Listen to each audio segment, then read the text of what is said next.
शेर नहीं रहा लेकिन छावा अभी भी जंगल में घूम रहा है.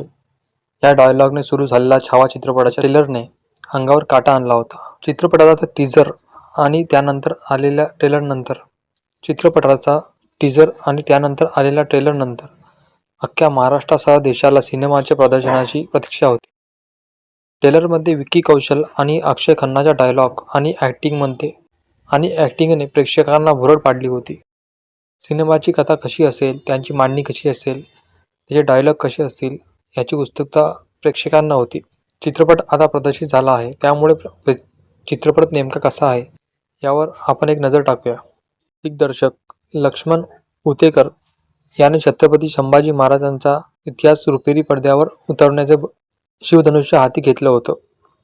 छत्रपती संभाजी महाराज जगाला कळावे आणि प्रामाणिक हेतू दिग्दर्शकाचा होता. मात्र सिनेमा रिलीज झाल्यानंतर असं दिसतंय की विक्की कौशल, रश्मिका मंदानासह अनेक कलाकार ऐतिहासिक कलाकृती सादर करताना अभिनयात काहीसे कमी पडले.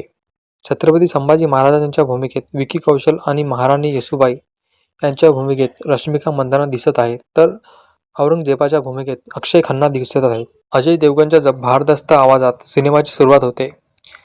सिनेमाच्या पहिल्या सीनमध्ये औरंगजेब म्हणजेच अक्षय खन्नाची एंट्री होते. छत्रपती शिवाजी महाराज यांच्या निधनाची वार्ता ऐकून औरंगजेब खुश होतो. औरंगजेबाला वाटतं की मराठा साम्राज्य आता संपलं आणि त्यावर कब्जा करणं सोपं होईल.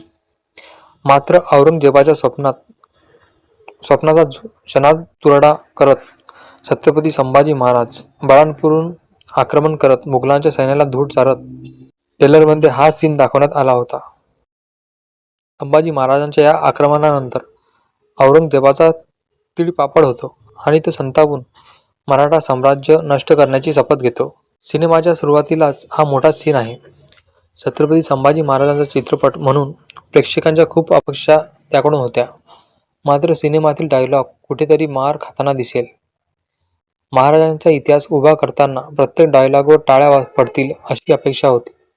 मात्र विक्की कौशलचा आवाज आणि डायलॉग डिलिव्हरी यामुळे प्रेक्षकांमध्ये तो जोश निर्माण झाला नाही. विक्की कौशलच्या छत्रपती संभाजी महाराजांची भूमिका साकारण्याची संधी मिळाली, मात्र तो पूर्णपणे चित्रपट ओरडाओरड करताना दिसला. एखाद्या दाक्षिणात्य सिनेमातील अभिनयाप्रमाणे त्याचा अभिनय दिसला. छत्रपती संभाजी महाराज समजून घेण्यात विक्की कौशल काहीसा कमी पडलाय. अक्षय खन्नाने आपल्या व्यक्तिरेखेला न्याय दिला.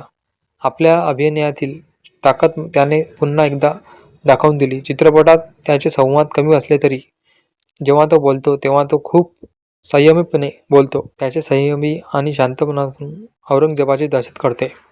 सिनेमाची मांडणी करताना काही गोष्टींमुळे चित्रपटाचा कथा देखील अर्धवट वाटते. काही सीन देखील एकमेकांशी जुळताना दिसत नाही.